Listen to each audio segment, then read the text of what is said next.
and his past relationships really well. That's exactly what she's trying to do. I wish you would have recognized this before that trip because, shoot, I think you could have more fun if you had just been there on your own, to be quite honest. Let's get back. I told my boyfriend everything that was happening, and he was furious. He called Alice himself and told her off for trying to drag me into shady situations on a trip that he was paying for. The vacation wrapped up, but I felt disappointed. I wanted a fun bonding trip, and instead I got undermined and disrespected. Absolutely did. After we got back, she started talking about how she wanted to take herself to Italy to celebrate graduating college. Nice. So she couldn't even afford to cover her own food in Hawaii, but she's got enough money to go to Italy? Dang. This was after insisting that she couldn't afford to pay for her own meals in Hawaii. There you go. This tipped me off that maybe she wasn't as broke as she was claiming and just wanted to keep getting things paid for. In the weeks that followed, she started posting nonstop about her other friends, calling them besties for life and showering them with love on Instagram, even though she never once introduced me to them despite me asking for years. She even used to joke, "If you make another friend, I'll end myself," which in hindsight says a lot about the dynamic.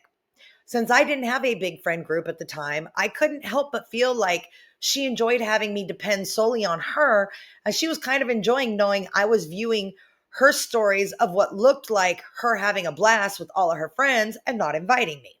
I know she was mad that I told my boyfriend what she was saying and doing on the trip, and it was apparent we had different ideas of activities and what we wanted to do.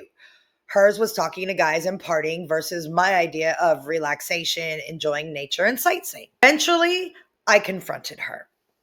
I told her it hurt that she ghosted me after the trip, prioritized everyone else, and left me as the only one putting effort into our friendship. I asked her to meet me halfway, check in, plan something once in a while, just basic reciprocity. Instead of hearing me out, she got defensive and cruel. She said things like, "I'm not going to plan elaborate hangouts for you. That's what your boyfriend is for." Or, "It's called being busy. It's not like you had anyone else to invite to Hawaii anyways." Oh, she a bitch. She a bitch. She also told me that I had the lowest self-esteem of anyone she knew, that everything I was saying came from her thinking I view myself as unlovable. Not true. I'm lovable. And that she didn't need to prove her love as a friend. Then she said her other friends understood her more because they were broke and had to work hard.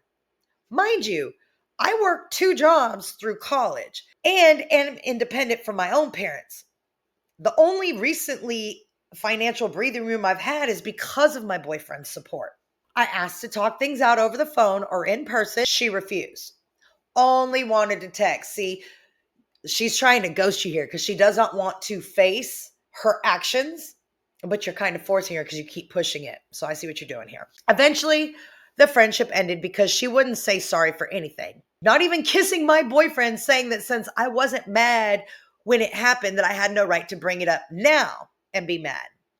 Then she crossed another line. She called my man behind my back, crying about how unfair I was being, trauma dumping, and trying to convince him she was a good person. He shut that shit down quick. Told her he'd noticed she wasn't a good friend for a long time and said he was glad it was over.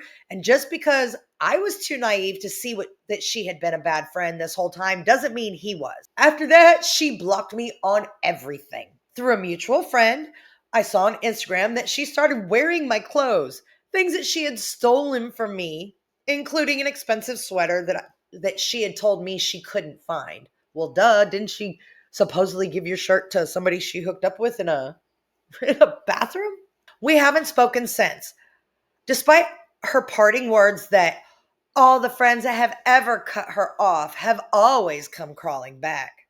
I can assure you I won't be one of them. I now have a group of 5 supportive girlfriends who are amazing. You go, girl. I am so happy to hear that. And boyfriend proposed. I'm getting married next year. Oh, I am so happy for you. That is wonderful news. See, you got rid of the friend that was treating you like a doormat and your now fiance's wallet like her own personal charging card. And you're moving forward. You've got a new circle of friends. You've got a wedding